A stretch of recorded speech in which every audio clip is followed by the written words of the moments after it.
Réveillez votre esprit, élu. Quand les gens perdent leur emprise sur vous, ils ne se taisent pas. Ils deviennent nerveux. C'est la partie que personne ne vous prépare à affronter.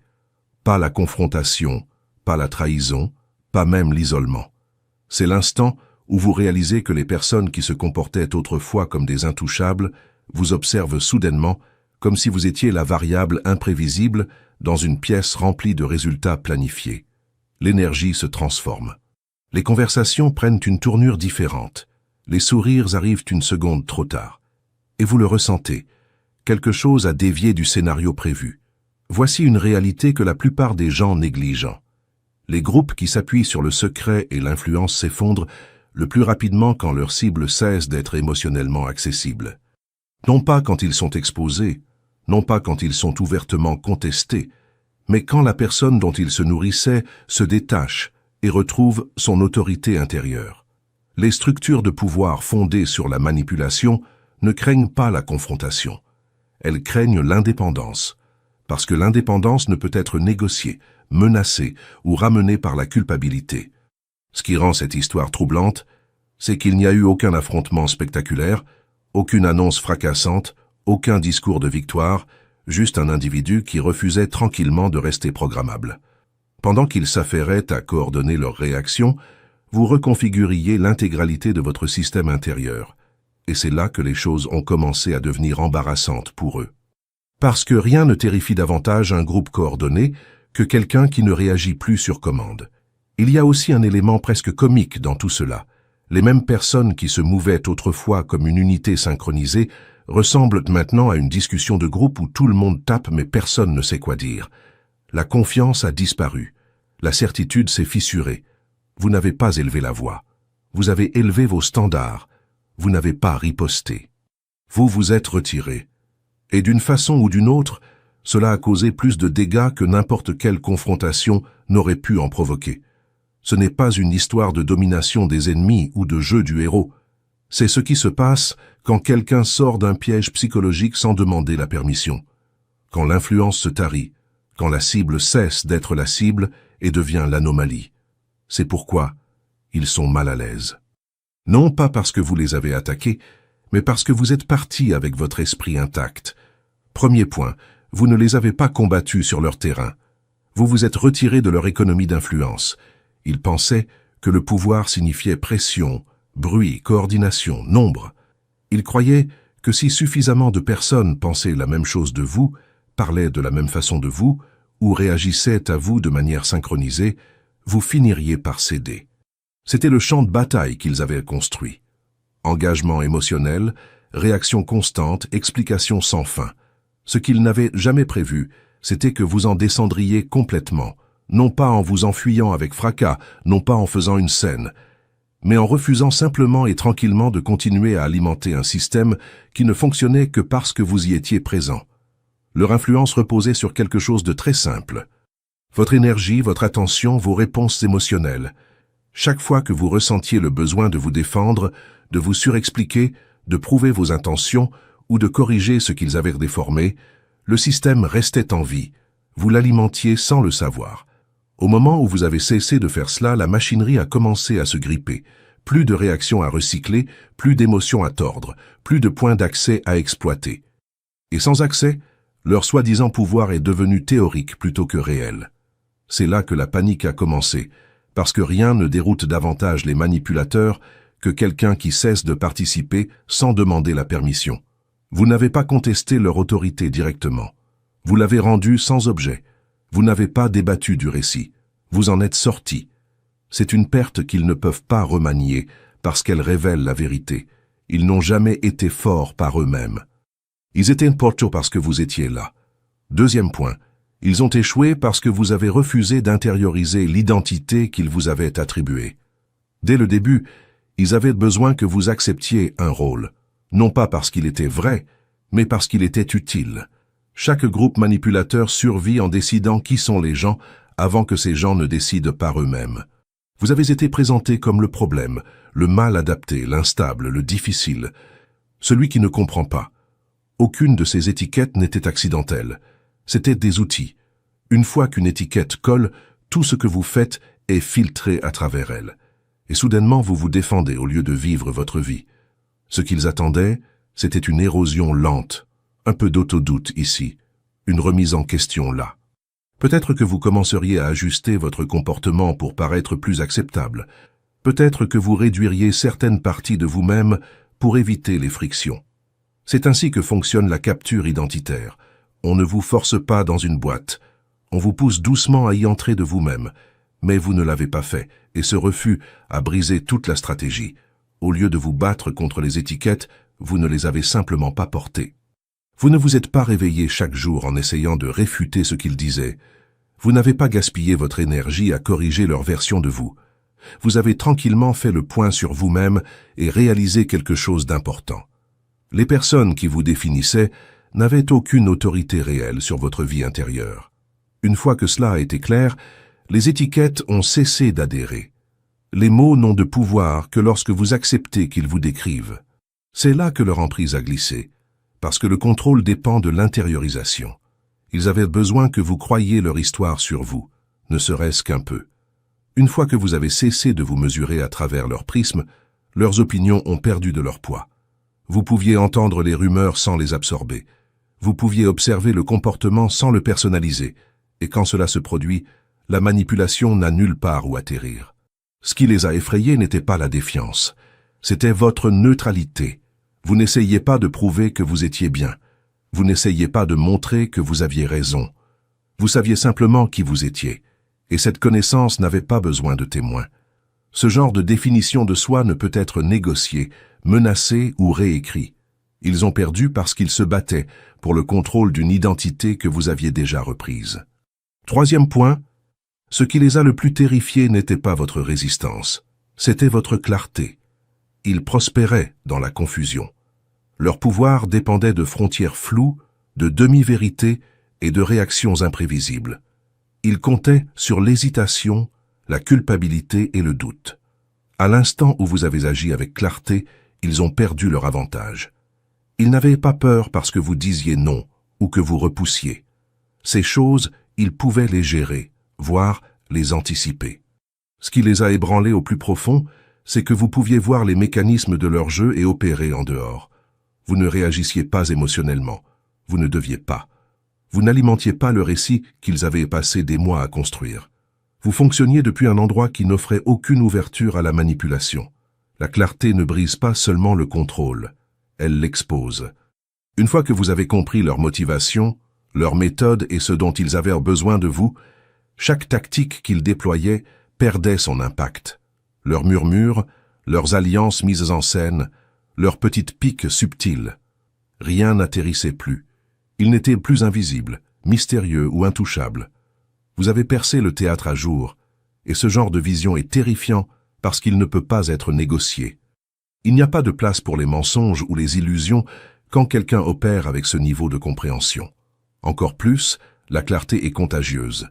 Quand vous la portez, elle rayonne de petites manières qui désarment leurs alliés, perturbent leur rythme et sèment le doute dans leurs rangs. Ils commencent à se remettre en question les uns les autres, à douter du plan, à perdre le rythme dont ils dépendaient. Plus vous opérez avec certitude, plus leur système coordonné devient chaotique. Quatrième point, vous ne les avez pas exposés publiquement. Vous les avez exposés structurellement. Ils étaient préparés au bruit, aux accusations, aux réactions émotionnelles, aux dénonciations publiques. C'est ce pourquoi ils s'entraînent. Ils savent comment déformer les histoires, retourner la faute et transformer l'exposition en chaos. Ce pourquoi ils n'étaient pas préparés, c'était que vous changiez la structure autour d'eux, de sorte que leur influence cessait de fonctionner. Vous n'avez pas essayé de convaincre tout le monde de ce qu'ils étaient vraiment. Vous avez simplement rendu impossible le fonctionnement de leur tactique comme avant. Au lieu de combattre le récit, vous avez modifié les conditions qui permettaient à ce récit de survivre. Vous avez transformé vos habitudes. Vous avez retiré votre coopération. Vous avez cessé d'être prévisible. Des changements mineurs en surface, mais avec des conséquences massives en dessous. Leur message cessait d'atteindre leur cible. Leur point de pression cessait de produire des résultats. Leurs mouvements habituels ne déclenchaient plus les réactions sur lesquelles ils comptaient. Et quand un système repose sur la répétition, la perturbation est fatale. Ce type d'exposition est invisible au début.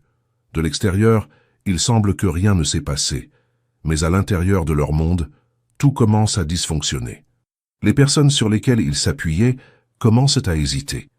Le timing déraille, la coordination s'affaiblit, non pas parce que vous avez dit quoi que ce soit, mais parce que la structure qui portait leur influence n'avait plus accès à vous. L'exposition structurelle ne laisse ni vilain ni héros. Elle laisse seulement la vérité. Si quelque chose cesse de fonctionner dès qu'une seule personne se retire, c'est que cela n'a jamais été solide depuis le début. 5e point. Leur force dépendait de l'intimidation collective. La vôtre, non. Ils n'ont jamais été puissants en tant qu'individus. Enlevez le groupe, et ce qui reste, c'est l'hésitation, l'insécurité et une confiance empruntée. C'est pourquoi ils se déplaçaient en meute, échangèrent des regards, coordonnèrent le silence, amplifièrent les opinions. Ce n'était pas de l'unité, c'était de l'isolation. Chaque personne se cachait derrière la présence des autres, utilisant les nombres pour simuler l'autorité. Tant que tout le monde restait en formation, l'illusion tenait. Mais les illusions s'effondrent dès que quelqu'un se tient seul, sans sourciller. Votre force ne venait pas d'un soutien extérieur. Elle ne venait pas de l'accord ou de la validation. Elle venait de quelque chose de bien moins visible et de bien plus dangereux pour eux, l'ancrage en soi-même. Vous n'aviez pas besoin d'évaluer la pièce avant de parler ou d'agir. Vous n'aviez pas besoin de permission déguisée en consensus. Pendant qu'ils avaient besoin d'alignement pour se sentir courageux, vous opériez depuis une certitude intérieure. Ce déséquilibre n'a jamais joué en leur faveur, même si c'est ce que les apparences laissaient croire. L'intimidation collective ne fonctionne que quand la peur est contagieuse. Ils attendaient que leurs chiffres vous submergent, vous fassent douter de vous simplement parce que vous étiez en infériorité numérique. Mais la peur ne peut pas se multiplier si elle n'entre pas dans le premier hôte. Vous ne l'avez pas absorbée. Vous n'avez pas reflété leur anxiété. Vous ne vous êtes pas rétréci simplement parce que plus de voix parlaient à l'unisson. 6e point. Ils opéraient avec une autorité empruntée. Vous opériez avec la confiance en vous-même. Tout ce qu'ils faisaient reposait sur l'approbation, la validation ou quelqu'un d'autre pour les soutenir. Titre, consensus de groupe, phrases spirituelles, endorsements murmurés, tout cela était une autorité empruntée. Seuls, dépouillés de témoins et de partisans, leur influence s'évaporait. Ils pouvaient coordonner, manipuler et intimider, mais seulement parce qu'ils comptaient sur les gens pour croire au poids de ce qu'ils revendiquaient. Enlevez cette croyance, et soudainement leur pouvoir n'est plus que du bruit. Vous fonctionniez différemment. Vous n'aviez besoin de personne pour confirmer que vous aviez raison, que vous étiez fort ou capable. Votre autorité venait de l'intérieur. Elle n'était pas performative. Elle ne dépendait pas des applaudissements, des accords ou de la peur collective. Vous connaissiez vos limites, votre vision et vos frontières, et vous agissiez en conséquence. Ce type de certitude est imperméable à l'opinion parce qu'il n'en est pas dérivé. Il n'est pas emprunté, et cela le rend dangereux pour quiconque dont l'influence repose sur la dépendance. Ils attendaient du levier. Ils attendaient de l'hésitation, du doute ou le besoin de validation. Au lieu de cela, ils ont trouvé quelqu'un qui faisait confiance à ses propres instincts, plus qu'à n'importe quel récit qu'ils pouvaient créer. 7e point. Vous avez survécu à la campagne de diffamation sans devenir amer, et cela les a profondément désorientés. Ils attendaient de la dramaturgie. Ils attendaient des explosions émotionnelles, des effondrements, de la colère ou des représailles. C'est ainsi que leur jeu fonctionne. Ils comptent sur des réactions prévisibles, sur le fait que les gens laissent les attaques s'enraciner et fermenter. Ils voulaient que vous mordiez à l'hameçon, que vous leur donniez raison, que vous deveniez le personnage qu'ils avaient peint, mais vous ne l'avez pas fait. Vous êtes resté intact. Vous n'avez pas joué leur jeu. Vous ne leur avez pas donné la satisfaction de vous voir vous effondrer. Et ce simple refus d'être consumé a pulvérisé leur stratégie. Survivre dans ces situations ne signifie pas le silence comme une faiblesse. C'est maîtriser où vous placez votre énergie. Vous n'avez pas perdu de temps à vous justifier ou à blanchir votre nom pour les apparences. Vous ne vous êtes pas évertué à prouver que vous n'étiez pas ce qu'ils disaient. Vous n'avez pas alimenté le moulin à rumeurs. Au lieu de cela, vous vous êtes concentré sur la seule chose qui comptait, votre stabilité, vos limites, votre clarté. C'est ce qui les a déstabilisés. Parce que les manipulateurs peuvent prédire les réactions, mais ils ne peuvent pas prédire la composure. Il y a un type particulier de chaos qui survient quand quelqu'un refuse de réagir.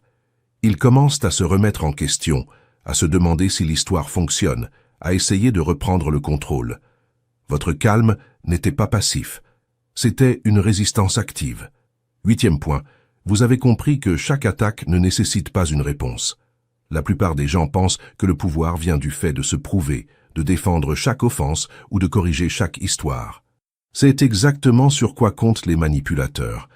Ils s'appuient sur la réaction de la cible, sa surexplication ou sa tentative de se justifier, parce que chaque réaction alimente leur contrôle. Chaque argument, chaque explication défensive, chaque explosion émotionnelle est comme du carburant pour leur feu. Vous n'avez pas joué ce jeu. Vous avez réalisé très tôt que répondre à chaque pic ne leur donnait que ce qu'ils voulaient. Vous avez choisi autrement. Refuser de répondre n'est pas une faiblesse, c'est de la précision. C'est savoir quels combats importent et lesquels sont sans pertinence. Chaque attaque qu'ils lançaient, chaque tentative de provoquer le doute ou la culpabilité, se heurtait à quelque chose de bien plus déstabilisant que le bruit. L'indifférence couplée à la conscience. Vous ne les ignoriez pas par peur. Vous les ignoriez stratégiquement, conservant votre énergie et laissant les conséquences de leurs actions se révéler d'elles-mêmes. Vous laissiez la réalité parler pendant qu'ils s'appuyaient sur les artifices et la misdirection. Ce silence, ce calme, ce refus de s'engager sont devenus plus puissants que n'importe quel argument que vous auriez pu avancer. 9e point, vous avez cessé d'essayer d'être compris par des personnes investies dans votre incompréhension. À un moment donné, il est devenu évident que la confusion n'était pas accidentelle. Ils ne vous comprenaient pas mal parce que vous vous expliquiez mal ou manquiez de clarté. Ils vous comprenaient mal parce que cela leur profitait. Tant que vous continuiez à clarifier, à justifier ou à essayer de leur faire vous voir, vous restiez piégé dans une boucle sans fin. Vous vous expliquiez à des gens qui avaient besoin que vous soyez mal compris pour rester à l'aise dans leur position. Le changement s'est produit quand vous avez reconnu que la compréhension n'avait jamais été l'objectif. Le contrôle l'était. Chaque fois que vous tentiez de rétablir les faits, il les déformait. Chaque fois que vous clarifiez, il recadrait. Chaque fois que vous vous ouvriez, ils utilisaient cela de façon sélective. C'est alors que vous avez cessé de négocier votre identité. Vous n'avez pas durci votre cœur. Vous n'êtes pas devenu cruel ou dédaigneux. Vous avez simplement retiré votre besoin de leur approbation. Ce fut dévastateur pour eux, parce que la dynamique reposait sur votre participation. Ils avaient besoin que vous continuiez à parler, à vous défendre, à prouver vos intentions. Une fois que vous avez cessé de faire cela, l'échange entier s'est effondré. Il ne restait plus rien à déformer, plus de matière à weaponiser. Vous ne leur deviez pas l'accès à votre monde intérieur. Et une fois que vous avez accepté cela, vous leur avez retiré leur levier préféré. 10e point. Ils ont sous-estimé la force qui se construit dans la solitude. Pendant qu'ils étaient occupés à coordonner, à comploter et à essayer de manipuler les résultats, vous étiez tranquillement seul à intégrer les expériences, à observer les schémas et à construire la résilience. La solitude n'est pas le vide. C'est le terrain d'entraînement de la clarté, de la discipline et de l'autonomie inébranlable. Ils supposaient que l'isolement vous affaiblirait, vous rendrait vulnérable ou vous forcerait à céder à leur pression. Au lieu de cela, cela est devenu votre avantage. Chaque moment passé seul fortifiait votre esprit, aiguisait votre perception et renforçait votre autorité intérieure d'une manière qu'il ne pourrait jamais reproduire. Le type de pouvoir cultivé dans la solitude ne crie pas. Il ne réclame pas de reconnaissance. Il grandit tranquillement, régulièrement et implacablement comme des racines qui s'enfoncent profondément dans un sol solide. Vous n'aviez personne pour qui performer, aucune foule à impressionner, aucune hiérarchie à satisfaire. Chaque décision, chaque limite, chaque insight venait de votre propre jugement et de votre réflexion. Au moment où ils ont essayé de mesurer votre force, elle avait déjà dépassé tout ce que leur dynamique de groupe pouvait égaler. Ils ont construit leur confiance sur des échos. Vous avez construit la vôtre sur la réalité. 11e point, votre guérison a exposé leur dépendance à votre dysfonctionnement. Aussi longtemps qu'ils ont exercé de l'influence sur vous, votre douleur, votre confusion et votre autodoute étaient leur monnaie. Chaque réaction que vous aviez, chaque moment d'hésitation ou d'insécurité, ils le comptaient comme un dépôt dans leur système de contrôle. Ils prospéraient parce que votre énergie, mal gérée ou manipulée, amplifiait leur sentiment de pouvoir. Vos luttes n'étaient pas incidentelles. Elles étaient essentielles à leur perception de la domination. Mais au moment où vous avez commencé à guérir, tout a changé. Votre croissance n'était pas seulement personnelle, elle était déstabilisante pour eux. Guérir dans ce contexte ne signifie pas seulement se sentir mieux, c'est regagner le contrôle sur votre esprit et vos émotions. Quand vous avez cessé de permettre à leurs actions de dicter votre état, quand vous avez réparé les fractures sur lesquelles ils s'étaient appuyés, vous avez essentiellement supprimé le fondement de leur influence.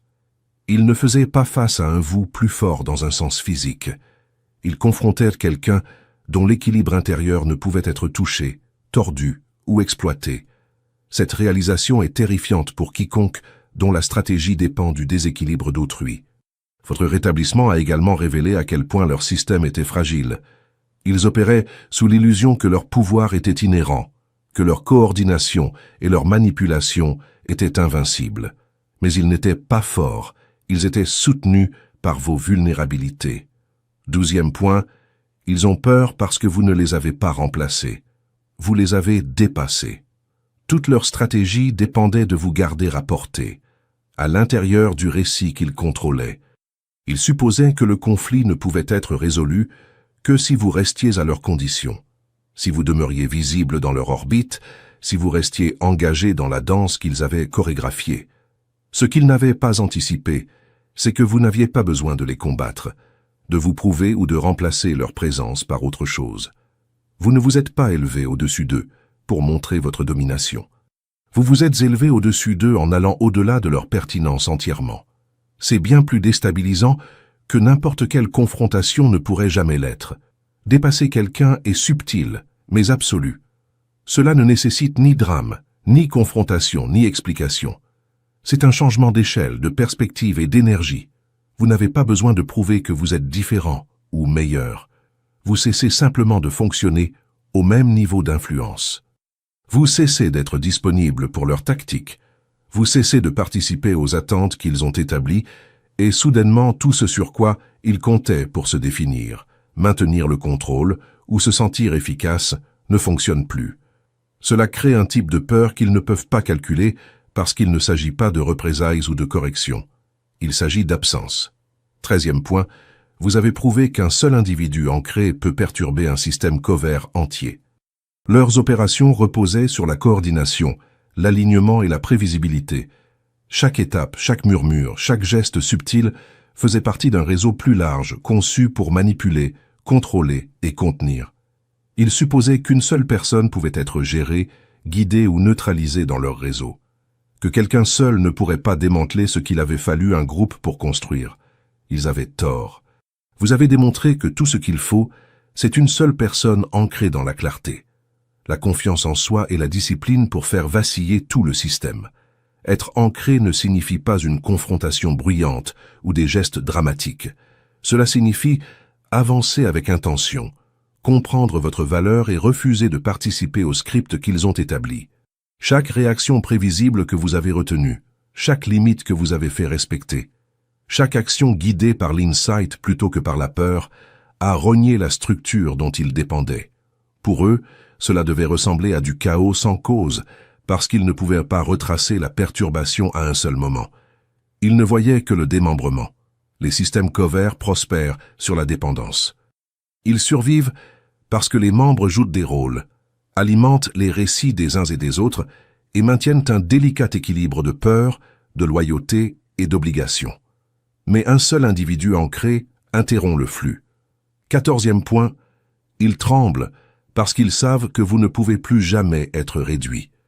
Une fois que quelqu'un a percé à jour la tromperie, survécu aux tentatives de manipulation et s'est reconstruit depuis un lieu de vérité, il franchit une ligne qui ne peut jamais être annulée. Vous avez atteint cette ligne. Aucun mensonge, aucune intimidation, aucune attaque coordonnée et aucune pression émotionnelle ne peut vous ramener dans le système qu'il contrôlait autrefois. C'est ce qui les terrifie.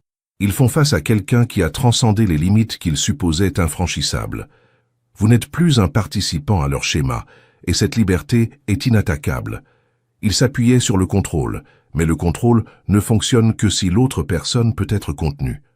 Chaque effort qu'ils ont fait pour vous dominer, vous gaslighter ou vous déstabiliser était un test pour voir si vous pouviez être plié, redirigé ou manipulé. Vous avez réussi chaque test, non pas en vous battant plus fort, mais en refusant d'entrer dans leur arène à leurs conditions. Chaque stratégie qu'ils déployaient échouait, parce que vous refusiez de vous réduire à la catégorie dans laquelle ils essayaient de vous placer. Ils tremblent parce que ce refus n'est pas temporaire, il est permanent. Le pouvoir de ne plus jamais être réduit est subtil, mais catastrophique pour les manipulateurs. Vous n'avez pas besoin d'attaquer. Vous n'avez pas besoin de les exposer publiquement. Vous existez indépendamment de leurs récits, inébranlables par leurs tentatives et non gouvernés par leurs règles. Conclusion. Ce que nous avons exploré ici n'est pas simplement une histoire de survie. C'est une leçon magistrale sur la reprise d'un pouvoir qui n'aurait jamais dû être cédé. Chaque point montre la même vérité sous un angle différent. La vraie force ne vient pas de se battre plus fort, de confronter plus bruyamment, ou de prouver que quelqu'un a tort. La vraie force vient de la clarté, de la confiance en soi et du refus de participer à des systèmes conçus pour vous garder petit. Vous avez vu comment vous retirer de leur influence, refuser d'intérioriser leurs étiquettes, rester ancré et embrasser votre solitude peuvent silencieusement démanteler les réseaux de manipulation les plus solides. Vous avez vu qu'une seule personne opérant depuis une certitude intérieure peut perturber des structures entières sans lever la main. Vous avez vu que la guérison, l'autonomie et la clarté personnelle ne sont pas seulement du soin de soi. Ce sont des armes à part entière, des outils qui exposent les illusions et rendent le contrôle impuissant. C'est plus qu'une leçon sur la survie à la manipulation. C'est une révélation de ce que signifie vraiment exister au-delà des attentes de quelqu'un d'autre. En ne réagissant pas aux attaques, en refusant d'alimenter leurs récits et en réclamant votre énergie, vous faites basculer l'équilibre entier du pouvoir. Vous n'avez pas besoin de les remplacer, de les confronter, ou même de reconnaître leur schéma. Vous avancez simplement, vous les dépassez, vous guérissez au-delà d'eux. Et ce faisant, vous vous rendez intouchable. Les personnes qui prospéraient autrefois sur votre incertitude, votre confusion ou votre douleur, se retrouvent à tâtonner parce que la source de leur contrôle s'est évaporée. Vous êtes devenu l'anomalie, la présence inébranlable qu'ils ne peuvent calculer, prédire ou influencer. Et c'est le triomphe ultime, une victoire si silencieuse, précise et complète qu'elle les laisse impuissants sans que vous ayez jamais élevé la voix. Rappelez-vous, ce n'est pas théorique. Chaque choix que vous faites d'opérer depuis la clarté, l'intégrité et la confiance en vous-même construit une réalité où personne ne peut diminuer votre valeur. Votre pouvoir grandit de manières invisibles pour l'œil non exercé. Et c'est le genre de pouvoir qui laisse les manipulateurs tremblants, les systèmes s'effondrant et votre propre vie s'épanouissant d'une façon que vous n'auriez jamais imaginée. Si cette vidéo vous a aidé à voir votre propre force, assurez-vous de vous abonner à la chaîne pour ne jamais manquer du contenu comme celui-ci. Likez cette vidéo si vous avez ressenti l'impact de ces vérités. Laissez un commentaire pour partager vos pensées ou expériences et partagez-la avec quelqu'un qui doit réaliser que son pouvoir lui appartient seul. Votre voyage, votre clarté et votre présence inébranlable méritent d'être reconnus. Et ce n'est que le début. Restez éveillés, élus,